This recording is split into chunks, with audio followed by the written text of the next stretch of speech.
मानस शांत हों, जिनके गुणों के गान में वर्धमान महान जिन विचरे हमारे ध्यान। समय सार का कलश 34वां चलेगा, पेज नंबर 101 समय सार में।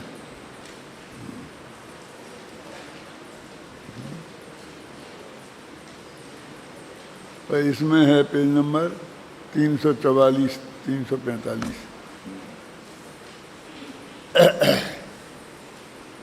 प्रकरण तो ख्याल में ही है कि 8 प्रकार के लोग ऐसे थे जो आत्मा को नहीं जानते हैं और आत्मा से भिन्न जो पुद्गल के ही रूप हैं प्रकारांतर से, उनमें से किसी न किसी को आत्मा मान लेते हैं। और 8वां का तर्क ये है कि हमें इसके अलावा कोई आत्मा दिखाई नहीं देता है, इसलिए हम इसी को आत्मा मानते हैं। कर्म के अलावा आत्मा दिखाई नहीं देता है तो हम कर्म को ही जीव मानते हैं।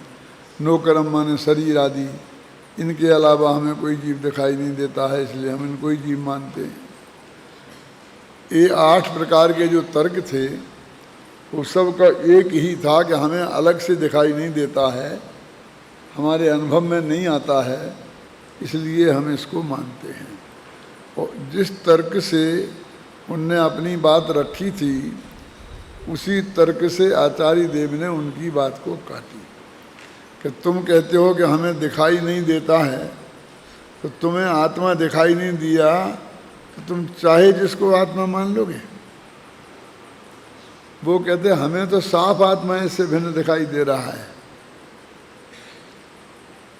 तो उन्होंने कहा कि ज्ञानियों को वो अनुभूति स्वरूप भगवान आत्मा निरंतर दिखाई देता है, इसलिए ये अनुभवाश्रित युक्ति हुई।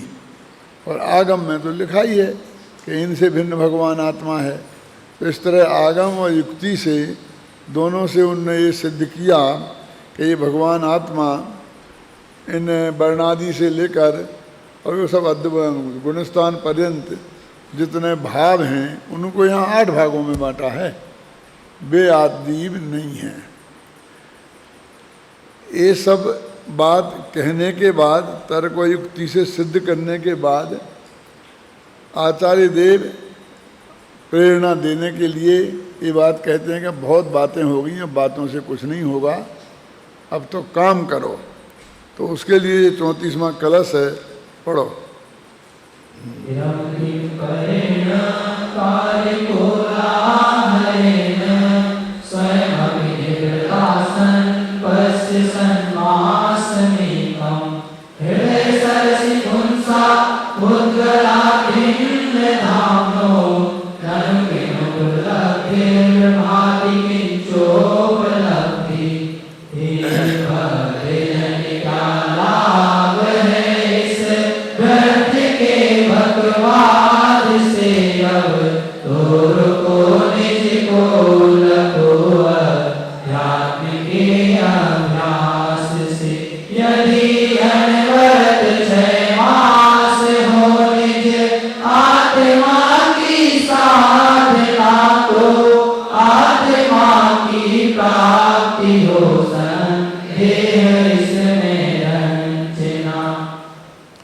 देखो इसके ऊपर जो एक पंक्ति है ना, कलश 34 के ऊपर संस्कृत में, उसमें यही बात लिखी है जो कलश में है कि यही खलु उद्गल भिन्नात्मोपलब्धि। इस जगत में निश्चय से पुद्गल से भिन्न भगवान आत्मा की उपलब्धि के प्रति विप्रतिपन्ना विवाद में पड़ गए लोग। होगी कि नहीं होगी, होगी संशय में पड़ गए। सामनैव अनुशास्या, उनको बहुत प्रेम और शांति से अनुशासन में लाते हैं। ये कलश का एक तरीके से हेडिंग है। और वो यहाँ कहते हैं विरम किम अपरेण अकार्य कोलाहलेन, कहते हैं रुको। जब ऐसे कोई बहुत, जैसे लोकसभा में बहस होती है ना आजकल, ऐसी बहस हो रही हो, दो चारों तरफ से लोग चिल्लपों कर रहे हों और कोई एकदम बीच में आ जाए, एकदम समर्थ आदमी, और कहे एकदम रुको रुको, बंद करो ये सब बात, तो सब भौचक्के होके उसकी तरफ देखने लगे। ऐसे ही आचार्य का एकदम आधे विरम रुक जाओ, ये लोट लकार है आज्ञावाची, और विरमति का लोट लकार का मध्यम पुरुष के एक वचन का प्रयोग है। अब कैसे रूप चलेंगे आगे तुम समझ लो, है ना। बी उपसर्ग पूर्वक रम धातु है, रम माने रमना, और विरम माने रमने से हटना, विराम लेना, कि जो तुम कर रहे हो ये बंद करो। कि क्या कर रहे हो, कि अकार्य कोलाहल ने, कि बिना मतलब का हल्ला गुल्ला कर रहे हो। कि क्या कर रहे थे हम? आचार्य महाराज कह रहे जी किससे कह रहे हैं, हम तो ये विचार कर रहे थे कि आत्मा क्या है, शरीर आत्मा है कि नहीं है, हम तो ये विचार कर रहे थे। हम तो आत्मा की खोज की चर्चा कर रहे थे।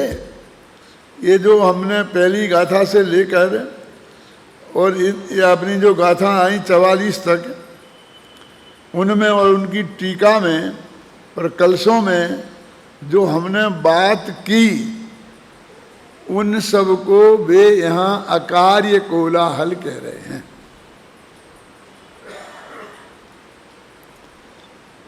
यदि गुरुदेव श्री की भाषा में अर्थ करूं तो वो कहेंगे कि जहाँ निवोड़ी खाने को मना किया जाता हो तो जहर खाने के लिए कौन कहेगा।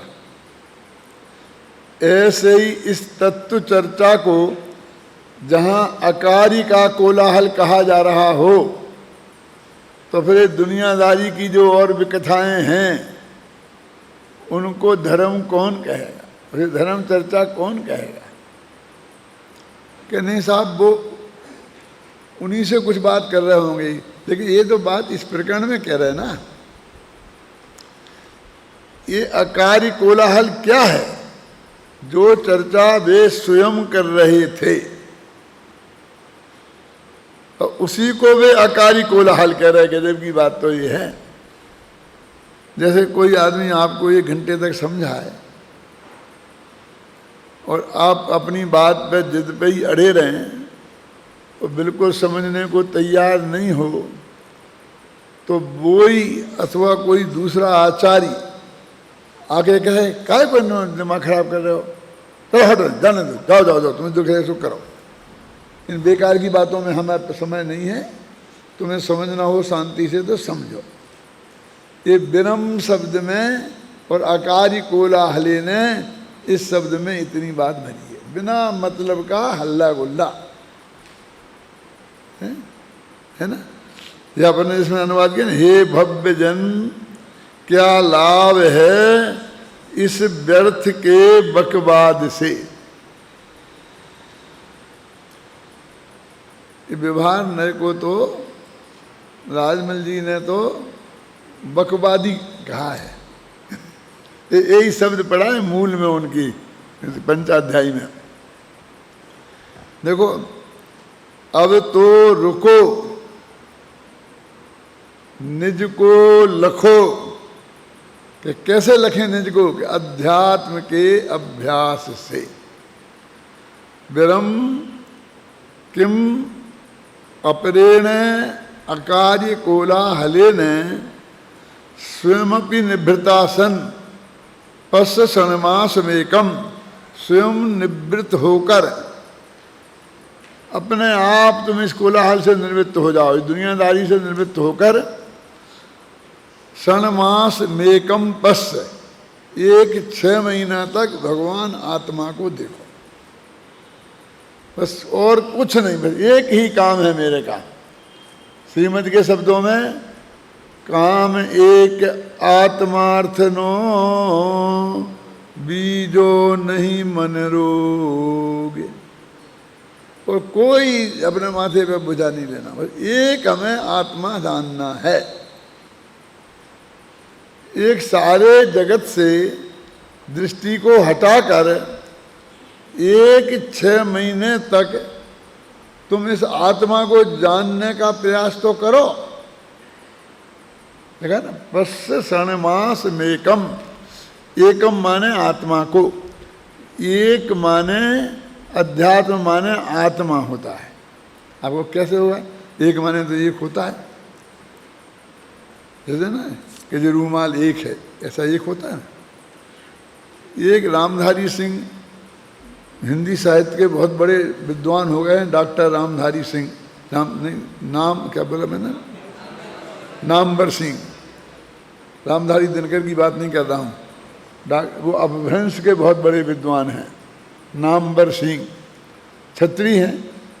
वो कहते हैं कि जैन अध्यात्म में कहीं एक शब्द लिखा हो तो उसका आंख मीच के आत्मा अर्थ कर देना।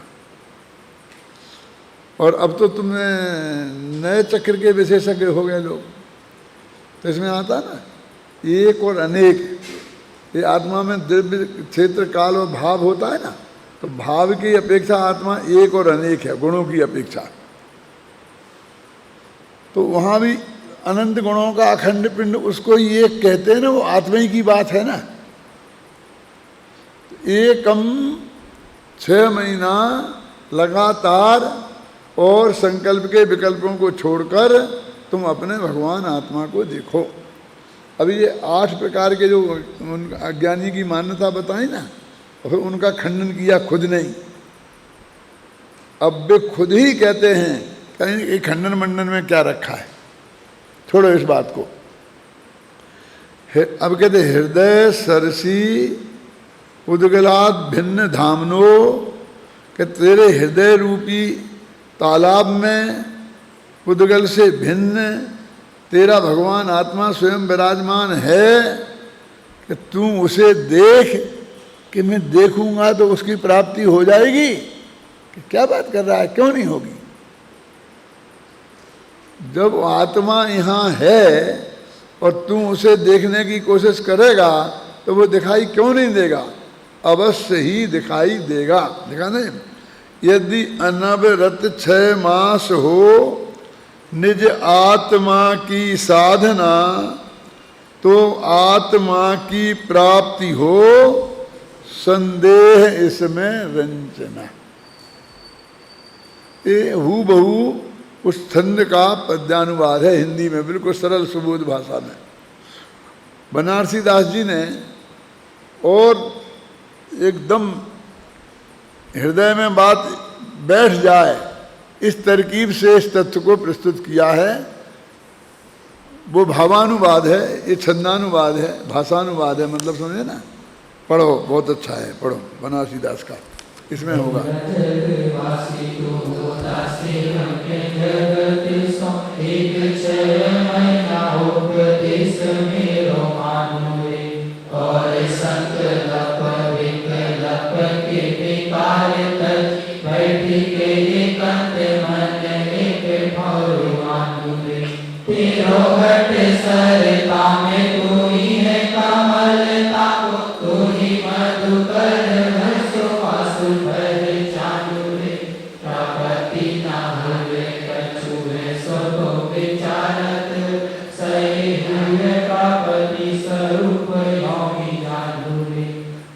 कितना मृदु कोमल संबोधन है कि भैया जगवासी, हे जगत के जीवो।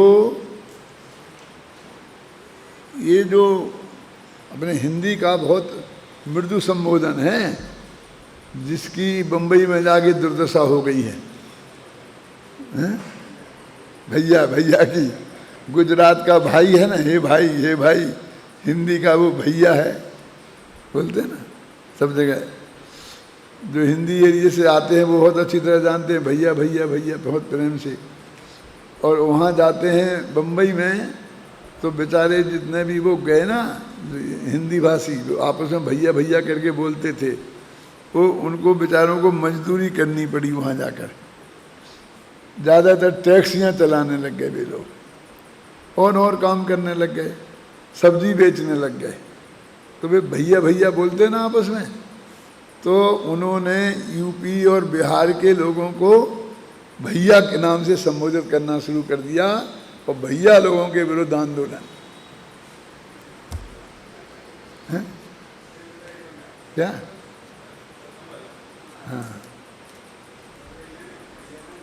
हाँ, अब वो बम्बई में जो हो गया, लेकिन उनमें भी ऐसा नहीं, बहुत प्रेम एका है।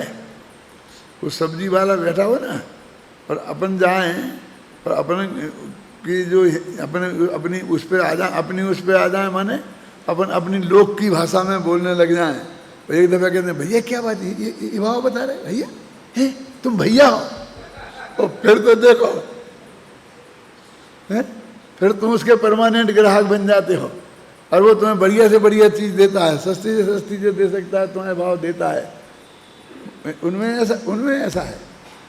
जैसे मराठी को देख के है ना, हमारे मध्य प्रदेश में बहुत मराठी, 40% एजुकेशन में मराठी लोग हैं, शांति जी आपको मालूम। और उनको हम सब लोग कड़ी चट्ट बोलते थे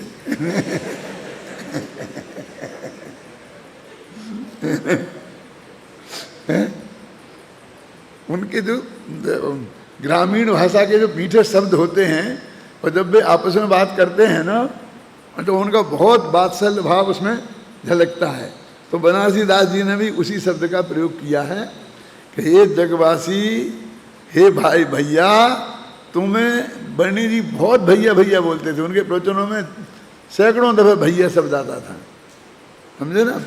उदासी होए के जगत सो, ऊपर उसमें कलश में अपन ने देखा था ना, क्या था? निवृत्तासन, इसका अर्थ यह है निर्वृत्ति लेकर, है ना।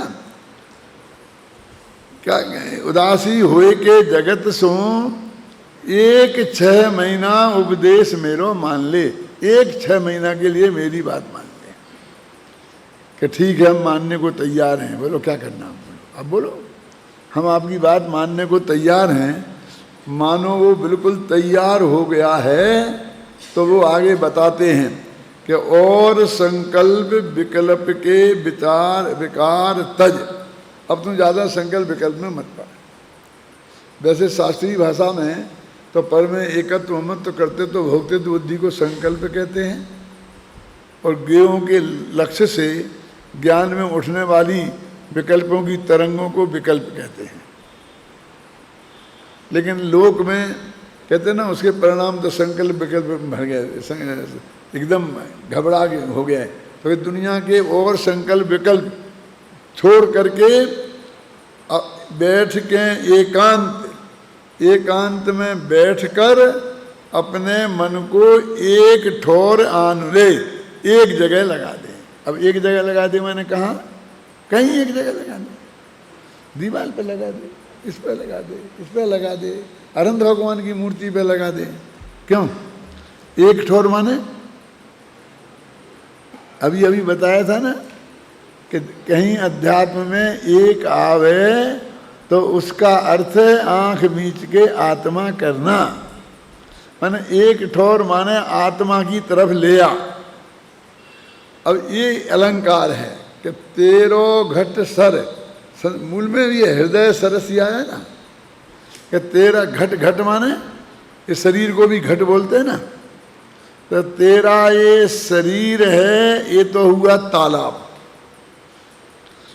तामें तू ही है कमल, और उसमें खिला हुआ कमल तू है। ये शरीर है तालाब, और शरीर में ये भगवान आत्मा, उसमें खिला हुआ कमल है। तो तू सब कमल है। अब तू ही मधुकर, भोमरा भी तू है। तो मैं दो कौन हो गया? कमल भी मैं और भोमरा भी मैं। कि वो त्रिकाली ध्रुव भगवान आत्मा है, वो तो है कमल, और तेरी जो ज्ञान की पर्याय है वो है भोंरा। क्या तू ही क्या तेरो घट सर, तामे तू ही है कमल, ताको तू ही मधुकर सुभाष पहचान ले।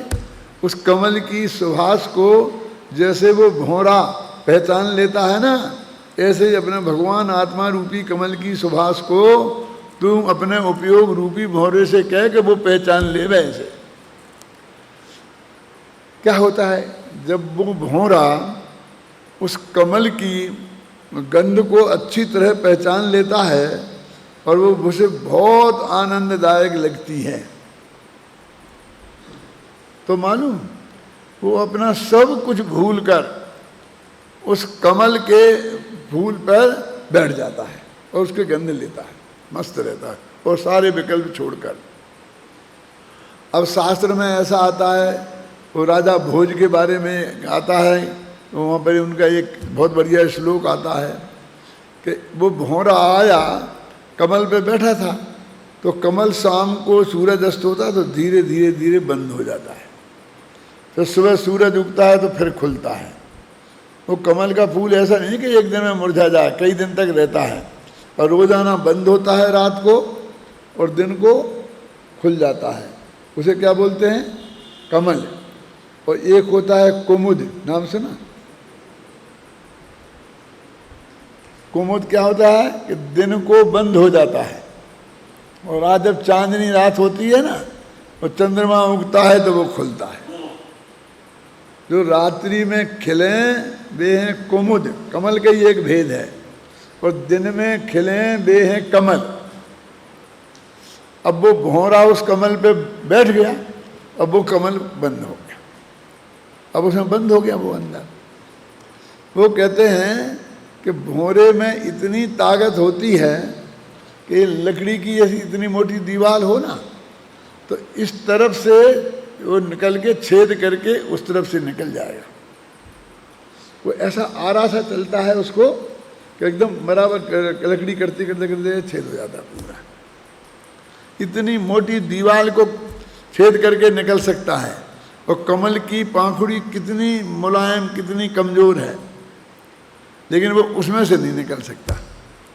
वो उसको काट के वो कहीं से भी निकल के भाग सकता है, लेकिन वो तो उसकी चीज हो गई ना, उसका तो उसमें अपनापन हो गया ना, वो उसको कैसे काट दे। तो उसमें ऐसा छंद आता है, ऐसा नीत शतक में आता है कि वो सोचता है कि सुबह होगा, सूरज उगेगा, फिर कमल खिलेगा और मैं उड़ जाऊंगा। ऐसा बहुत बढ़िया श्लोक है, मैं भूल रहा हूँ श्लोक, किसी को याद हो तो वो सुनाए बढ़िया। क्या प्रातः भविष्यति है, क्या है याद? क्या? हाँ बोलो बोलो, है पूरा याद। रात्रि गमस्यति भविष्यति सुप्रभाता, ऐसा छंद है कि रात्रि बीत जाएगी, सुबह होगा, कमल खिलेगा और मैं उड़ जाऊंगा। क्यों? बंद हो गए ना, पहले दिन में नहीं उड़ रहा था।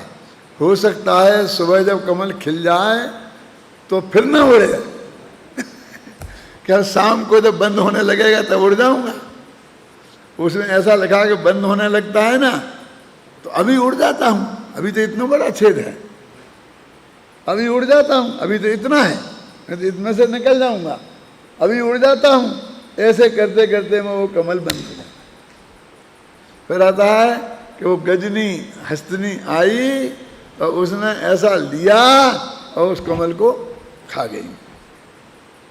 है ना कि गजनी उज्जहार है, आता क्या नहीं आता है, वो कमली के बल को खा जाती है। तो वो भौरा जिस पे इतना रीझ जाता है कि मौत की कीमत पर भी वो उसको नहीं छोड़ता है।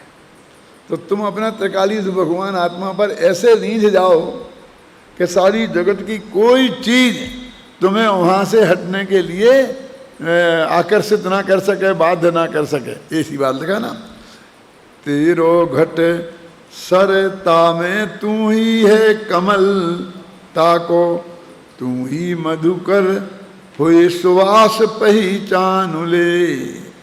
और प्राप्ति ना हुई है कछु ऐसो तू विचारत है, या ना ननु कि मनो उपलब्धि, तुझे शंका हो रही है कि नहीं मिलेगा। अरे क्यों नहीं मिलेगा, अवश्य मिलेगा। कहते प्रापत्ति ना हुई है कछु, ऐसो तू विचारत है। तू सोचता है कि नहीं मिला तो।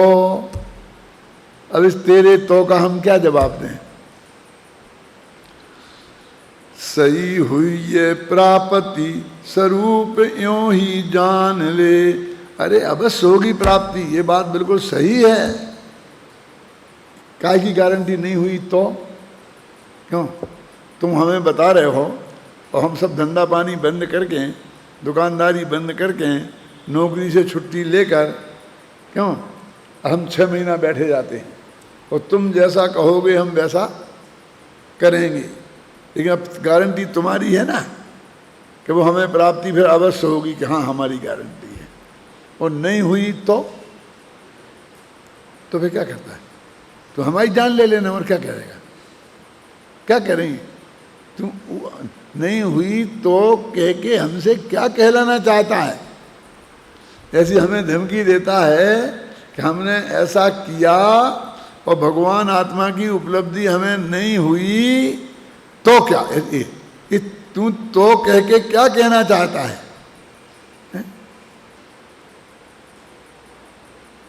मेरी सारी संपत्ति ले लेना, क्या कहलाना चाहता है? मेरी जान लेना चाहता है, मैं क्या कहूं तेरे को? अरे मैं कह रहा हूं कि अवश्य हुई है प्राप्ति।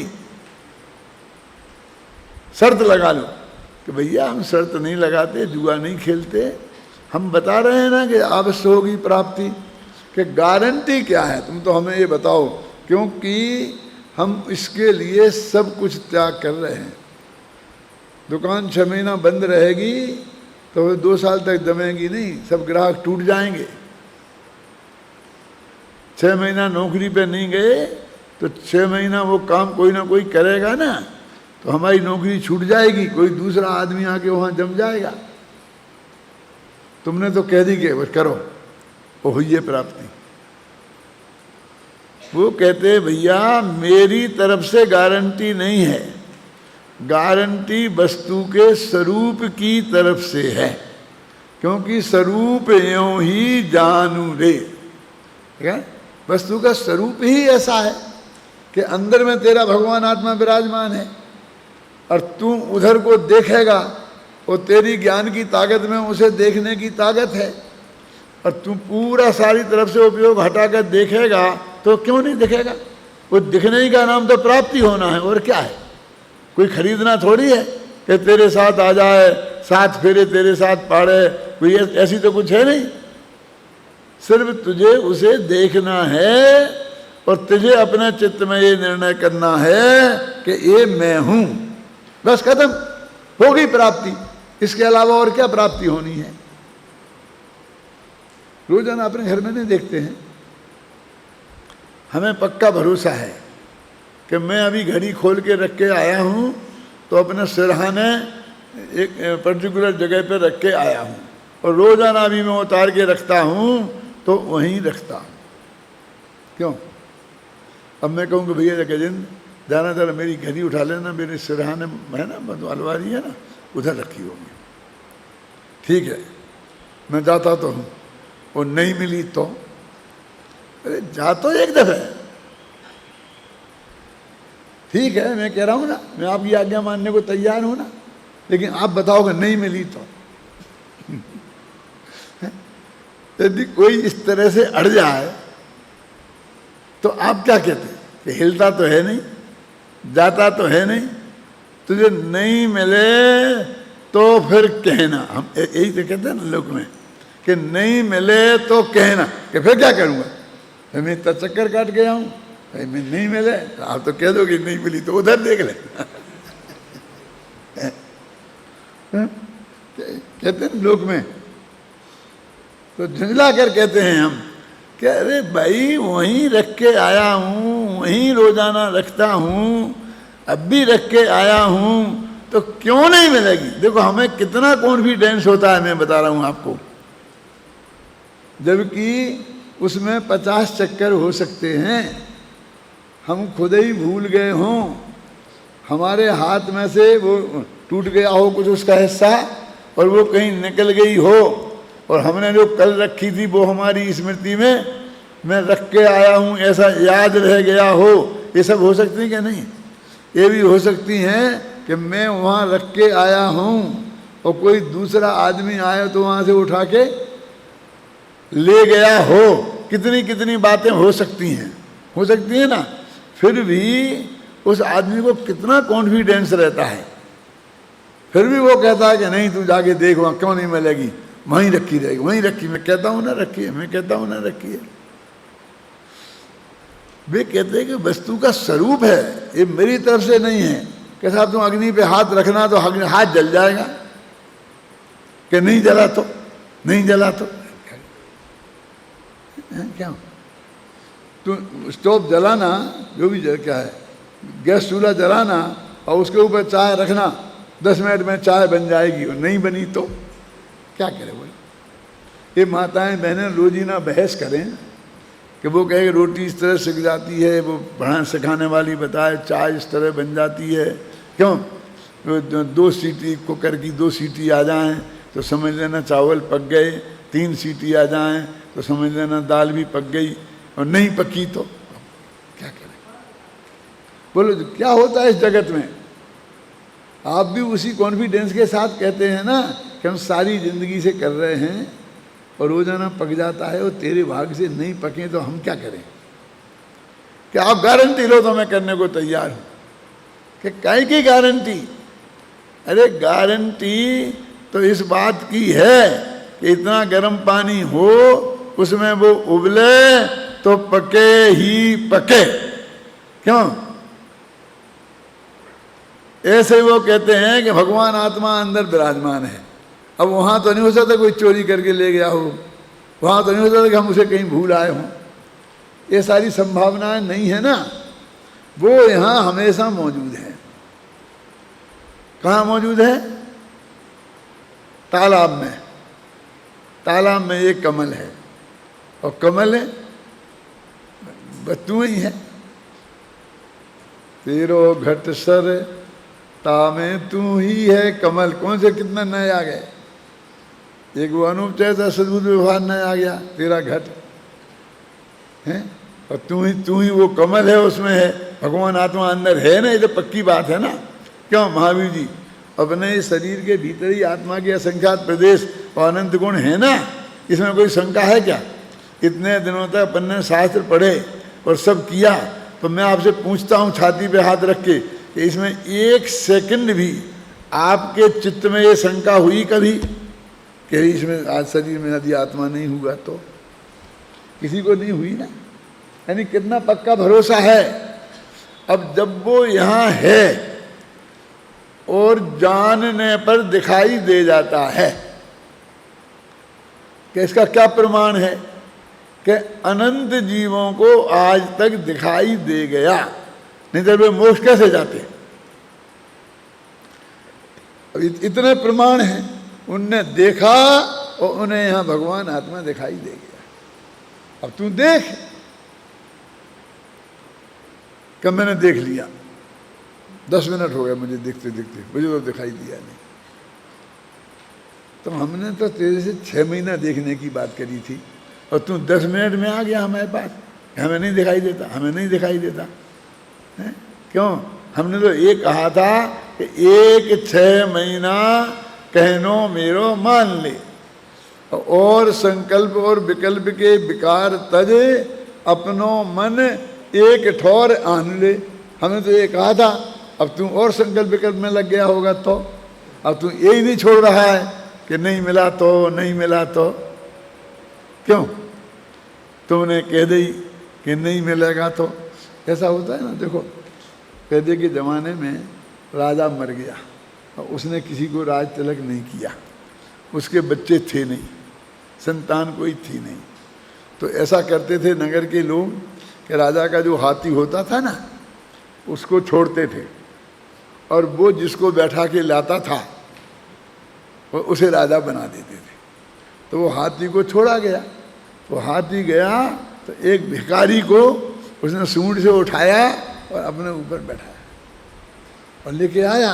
कहे नहीं नहीं नहीं नहीं, गड़बड़ कर दिया, गड़बड़, हम नहीं मान, इसको बनाएंगे राजा, इसको भगाओ, बहुत दूर भगा दो, कहीं जाता हाथी पहुंचे ही नहीं पाए, और द्वारा हाथी छोड़ो। तो द्वारा हाथी छोड़ा, तो वो खोजते खोजते जहाँ वो भिखारी मिला ना, उसको ही फिर द्वारा बैठा के लाया कि अब क्या करें, कि और दूर ले जाओ इसे जंगल में। तो और दूर ले गए, तो तीसरी दफे गया तो खोजते खोजते हाथी उसी भिखारी को बैठा के लाया। अब तो वो पक्का बन गया ना राजा, अब राजा बन गया। उसको कहा कि भाई राजा बन गया, क्या होता है राजा, कैसे बनते हैं राजा? कुछ नहीं, कि तुम ये अपने कपड़े लत्ते उतारो और बहुत बढ़िया बढ़िया कपड़े लत्ते रखे हैं, नहाओ धो अच्छी तरीके से, और वे कपड़े पहनो, गहने पहनो, राज सिंहासन पर तुम्हें बैठाया जाएगा, तुम्हारा राज्याभिषेक होगा, ये सब उसको बताया, और तुम्हारा सब व्यवस्था होगी। कि ठीक है, ऐसा होगा, ठीक है। तो उसने सारे कपड़े उतारे अपने, वो गंदे गंदे, और उनको संभाल के एक पोटली बांधी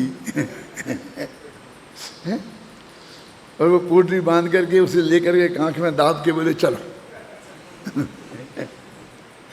कि इनका क्या करेगा,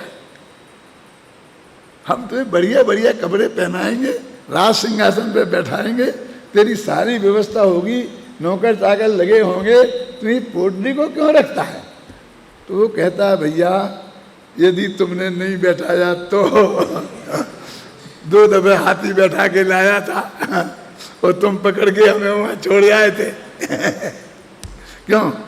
तीसरी दफे भी तुम्हारे मन में ऐसा ही आ गया तो फिर मैं क्या करूंगा, क्या पहनूंगा क्यों? वो जब तक पक्का भरोसा नहीं हो जाए अपनी पोटली को संभाल के रखता है न मालूम किस दिन जरूरत पड़ जाए। ये कोई कहानी नहीं है, मैंने शायद एक दिन सुनाया था कि जब हम अपना गांव छोड़ करके और वहाँ से आए तो हमने कहा पिताजी से कि इस मकान को अपन बेच देते हैं। अरे नहीं नहीं नहीं, मकान नहीं बेचे, मकान नहीं बेचे। नहीं क्यों, क्या करेंगे मकान, अभी अपन तो जा रहे हैं, अभी यहाँ आएंगे नहीं, तो अपन जहाँ जा रहे हैं जब नक्की हुआ था तो वहीं पर अपन मकान लेंगे, रहेंगे, जो कुछ भी करेंगे धंधा पानी वहीं करेंगे, तो अब क्या करेंगे? नहीं नहीं नहीं, क्यों, वहाँ धंधा नहीं जमा तो और लौट के आना पड़ा तो मैंने कहा लौट के आएंगे तो इसी गांव में आएंगे जो आज तक जिस गांव में ना उस वक्त स्कूल नहीं था, पुलिस चौकी नहीं थी, रोड नहीं था, बस नहीं जाती थी, ट्रेन नहीं जाती थी, कोई सवारी नहीं मिलती थी, कुछ नहीं था, और आज भी लगभग वैसा ही का वैसा है। प्राइमरी स्कूल हुआ हो तो हुआ हो, ना डाक खाना ना पुलिस चौकी, कुछ नहीं था। मैंने कहा आएंगे तो इसी गांव में आएंगे, हिंदुस्तान में 7.5 लाख गांव हैं, तो वहां नहीं कहीं नहीं बस पाएंगे। कि नहीं भैया नहीं भैया वे कहते रहे और हमने तो बेच दिया कोई इस गांव में दोबारा लौट के नहीं आना।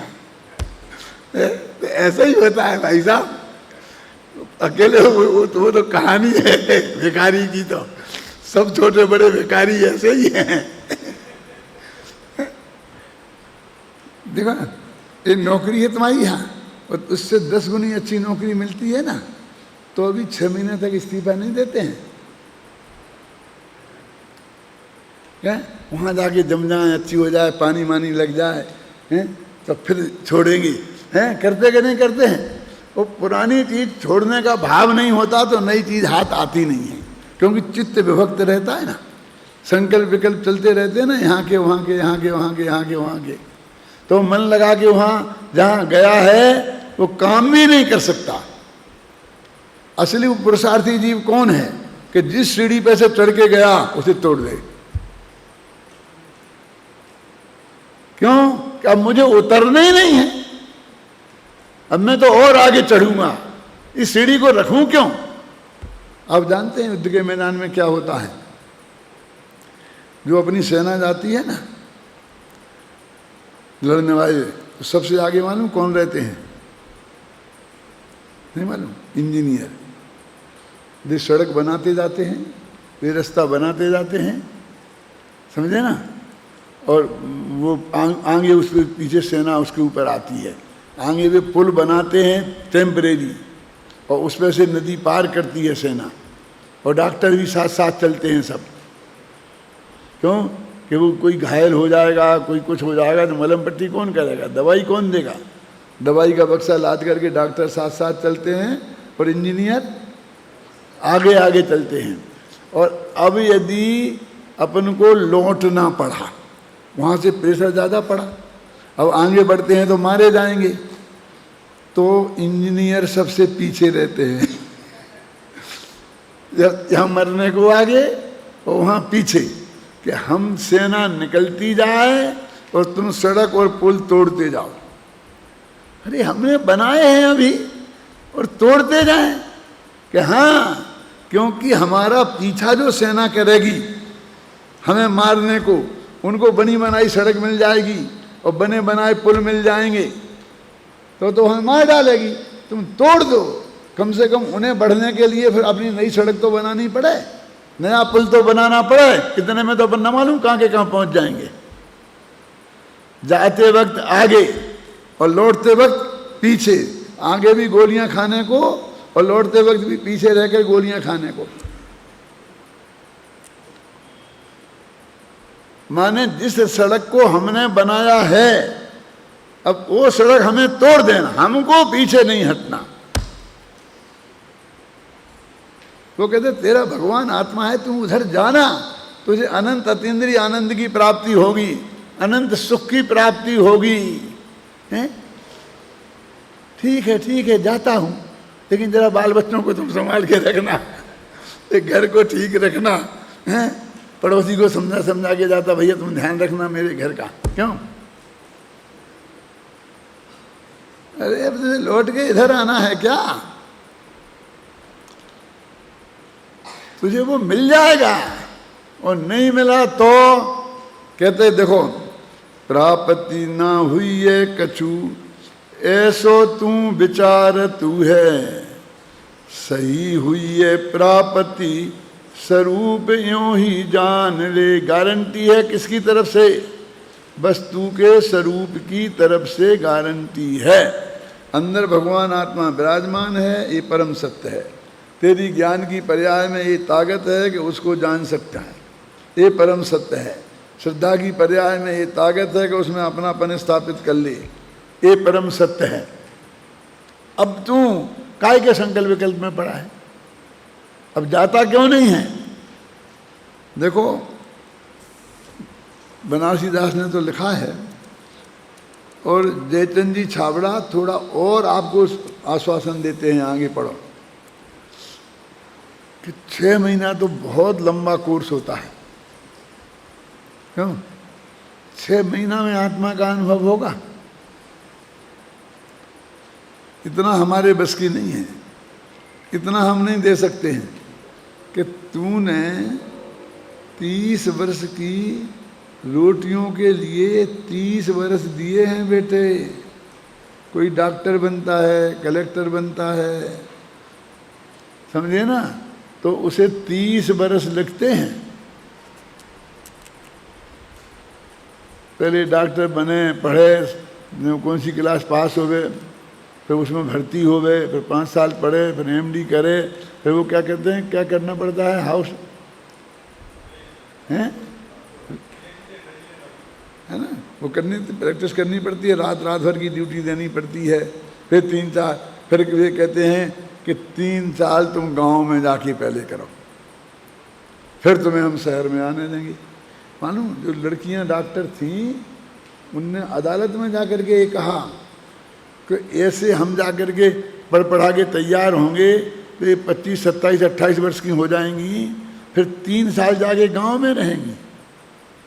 हम ऐसा शादी कौन करेगा? फिर हम शादी कब करेंगी?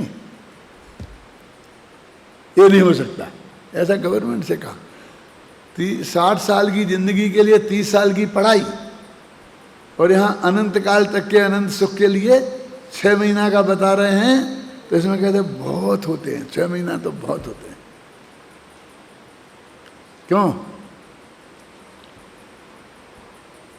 फिर भी जयचंद जी छाबड़ा आपको डांटते नहीं है, शांति जी जैसा फुचकार के कहते हैं, सुनो, निकालो पेज नंबर 346 पे। यदि अपने स्वरूप का अभ्यास करे तो उसकी प्राप्ति अवश्य होती है, यदि परवस्तु हो तो उसकी प्राप्ति नहीं हो। अब वो तो अपना आत्मा है, क्यों नहीं मिलेगी? परवस्तु तो है नहीं, परवस्तु हो तो उसकी प्राप्ति नहीं हो।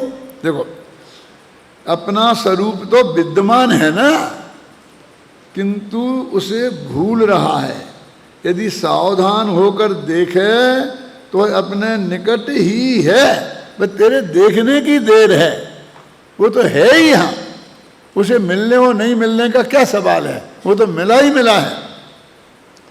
यहाँ 6 मास के अभ्यास की बात कही है। इसका अर्थ यह नहीं समझना कि इतना ही समय लगेगा। घबराओ मत, 6 महीने नहीं लगने वाले हैं। क्या? उसकी प्राप्ति तो अंतर्मुहूर्त मात्र में ही हो सकती है, हैं? एक जगह देखो ना, पार्श्ववर्ती मुहूर्तम, वो भी लिखा। परंतु यदि शिष्य को बहुत कठिन मालूम होता हो तो उसका निषेध किया, इसलिए 6 महीना कह दिया। तुझे बहुत ही कठिन लग रहा हो कि नहीं मिलेगा, नहीं होगा, नहीं होगा, नहीं होगा, तो हमने 6 महीने की बात कही है। यदि समझने में अधिक काल लगे तो 6 मास से अधिक नहीं लगेगा। इसलिए यहाँ उपदेश दिया है कि अन्य निष्प्रयोजन कोलाहल का त्याग करके इसमें लग जाने से शीघ्र ही स्वरूप की प्राप्ति हो जाएगी, ऐसा उपदेश है। देखो, अब ये कोलाहल मैंने क्या क्या आ गया है, क्या क्या आ गया? देखो, अपने आत्मा की में उपयोग को लगाना, इसके अलावा आत्मा के कल्याण के लिए जो जो लोग करते हैं, आज तक आपने किया है अथवा और धर्म के नाम पर लोग करते हैं, उन सब का नाम कोलाहल है। बस समझ लो आप। अब व्रत, शील, संयम, व्रत, तप, उपवास, ये सब आ गए, समझिए, ये आ गए। अभ्यास शब्द का अर्थ स्वामी जी इस प्रकार कहते हैं। देखो, अब अभ्यास करने क्या करें, अभ्यास करना क्या करें, अब क्या करें? जैसी प्रैक्टिस करो, आंखें बंद करो, ऐसा करो, ऐसा करो। अरे वस्तु स्वरूप का विचार, उसका निर्णय, बस यही अभ्यास है, और कोई अभ्यास इसके अलावा करना नहीं है। इसमें सब लिखा है, मैं पढ़ के बताता हूँ। स्वामी जी का ज़्यादा लंबा नहीं है, पढ़ सकते हैं अपन। चैतन्य स्वरूप भगवान आत्मा का अभ्यास करे तो उसकी प्राप्ति अवश्य होती है। अंतर्मुख होने का पुरुषार्थ करे और प्राप्ति ना हो, ऐसा 3 काल में भी नहीं हो सकता।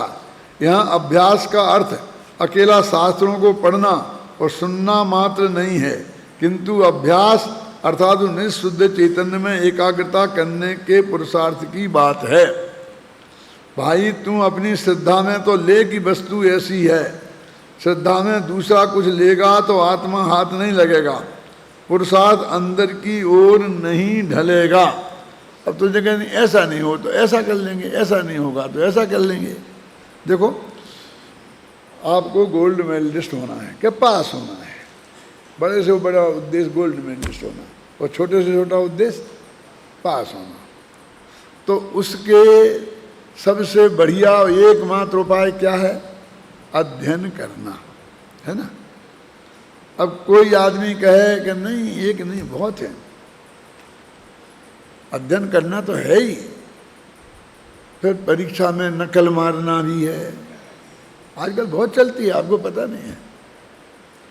तो उसमें भी पार नहीं पड़े तो कॉपियाँ कहाँ गई हैं उसका पता लगाकर कॉपी जांचने वाले के पास पहुंचना,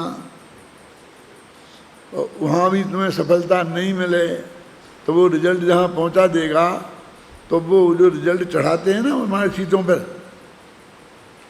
उसे टेबुलेशन बोलते हैं दादा। क्या आपने तो बहुत किया। तो उस टेबुलेशन के वाले के पास जाना, फिर उसके बाद चेकिंग वाला होता है, वो चेक करता है कि सही टेबुलेशन किया, उसके पास जाना, उसके पास से भी निकल जाए तो वो क्लर्क है ना, अरे वो तो एक बिंदी बढ़ा देता है। बहुत उपाय हैं। पेपर आउट करना, इतने उपाय जिसको दिखता है वो गारंटी से पास होने वाला नहीं है। क्यों नहीं है? क्योंकि उसका चित्त बटा हुआ है, और जिसे एकमात्र उपाय पढ़ना है वो उसमें चित्त बटा नहीं है, तो वो पढ़ेगा और वो निश्चित रूप से पास होगा। आप समझे ना, ये तो चित्त बट जाता है उसका।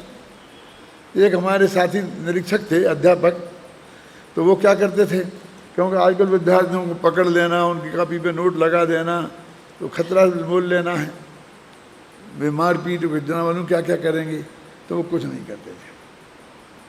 वो शांति से घूमते रहते थे और वहाँ जाके खड़े हो जाते थे। जब वो खड़े हो जाते थे ना, तो फिर वो नकल करना तो बंद कर ही देगा ना, और उसको दाब के रख लेगा पर्ची को, फिर बैठा रहेगा, फिर चले जाते। फिर वो पर्ची मर्ची निकाल के लिखना शुरू करता, थोड़ा बहुत यहाँ घूम घाम के फिर आके वहीं खड़े हो जाते। उधर को देखते, ऐसा नहीं कि जब वो वहाँ आगे खड़े हुए जानबूझ के नहीं, ऐसा नहीं पर लगे उसे कि जो यहाँ आगे खड़े हैं, वो तो समझते अब घूम रहे तो कहीं ना कहीं खड़े होना ही है, तो हो गए। वो ऐसा करते हैं। नहीं कि ऐसा क्यों करते हो तुम? बोले साले का आधा घंटा खराब हो जाएगा, 1 घंटा, तो अपने आप ही नहीं लिख पाएगा, अपने आप ही फेल हो जाएगा। एक झगड़ा में कौन पड़े? क्यों तुम तो नहीं करते गजेंद्र सा? क्या करें, कैसे निपटे इनसे? यानी 1000 उपाय दिखते हैं, वो कभी सफल नहीं हो सकता। एक उपाय है क्या? अध्ययन, अध्ययन और अध्ययन।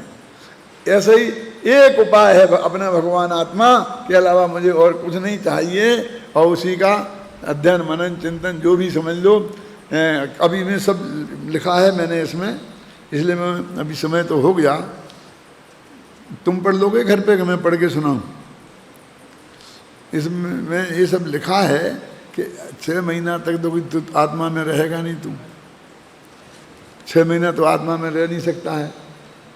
अंतर मुहूर्त में तो केवल ज्ञान हो जाता है। क्यों? अंतर मुहूर्त कितने होते? 48 मिनट से कम। तो 6 महीना में कितने 48 मिनट होंगे?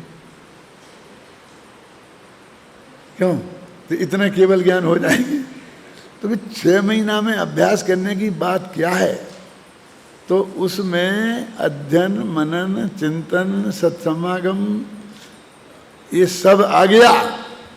वो कहते हैं हम तुमको देशना लब्धि की बात से मना नहीं कर रहे, प्रायोग लब्धि की बात से मना नहीं कर रहे, अध्ययन मनन चिंतन से मना नहीं कर रहे। 6 महीना तो यही करोगे, तो दुनियादारी की बातों से निषेध कर रहे हैं। 6 महीना की जब अंतर मुहूर्त की बात कहें और केवल ज्ञान की बात कहें तो फिर ये सबका निषेध हो जाएगा। लेकिन अब 6 महीने की बात कहते हैं तो उसका अर्थ यही होता है कि जहाँ जो संभव हो वो ही होगा। देखो अंतिम पैरा पढ़ो, सभी प्रकार के संकल्प विकल्पों का निषेध, और वह भी 6 महीने तक। यह सब कैसे संभव है?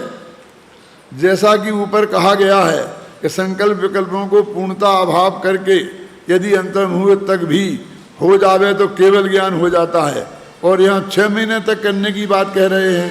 इसका तात्पर्य यही है कि यहाँ व्यर्थ के संकल्प विकल्पों में वाद विवादों में उलझने का निषेध है, विकल्पात्मक तत्व मंथन का नहीं, अति आवश्यक तत्व चर्चा का नहीं।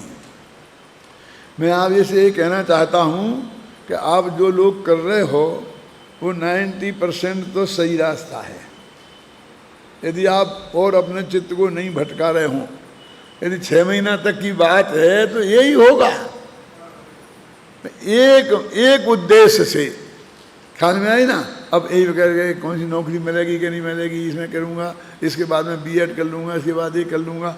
अभी बहुत हैं, 5 साल हैं, 5 साल बाद में निर्णय करते रहना जो भी करना है। है ना। अभी तो कम से कम पूरी तरीके से एक चित्त होकर एक चीज, एक छोटे छोटे उद्देश्य बनाओ ना कि आज हमको 12वीं गाथा का अर्थ पूरी तरह समझना है, बस खत्म। आज का हमारे 24 घंटे का ये है। आज हमें 11वीं गाथा समझनी है, आज 13वीं समझ। छोटे छोटे उद्देश्य बनाओ ना। फिर दुनिया में फिर ये करूँगा, फिर ये करूँगा, फिर ये करूँगा। कल्पना लोक में अभी से उड़ने की क्या ज़रूरत है। और वो तो सुबह आ ही गया था कि केवल ज्ञान में नोंद है। एक समय पहले कुछ होने वाला नहीं है, एक समय बाद कुछ लगने वाला नहीं है। वो तेरे व्यर्थ के इन संकल्प विकल्प जालों से वहाँ कुछ होने वाला नहीं है। तो वो वहाँ की से हटाने के लिए तो ये गारंटी है, समझ गया ना। और यहाँ लगाने के लिए तेरी रुचि की बात कर रहे हैं कि मैं कौन होता हूँ साहब वहाँ से हटा के लगाने वाला। हम कहाँ कह रहे कि तू हटा के लगा, हम तो कह रहे तेरी रुचि एकमात्र एक करने में हो तो तेरे गारंटी से सफलता मिलेगी, मिलेगी और मिलेगी। उसमें किसी प्रकार की तू शंका मत कर।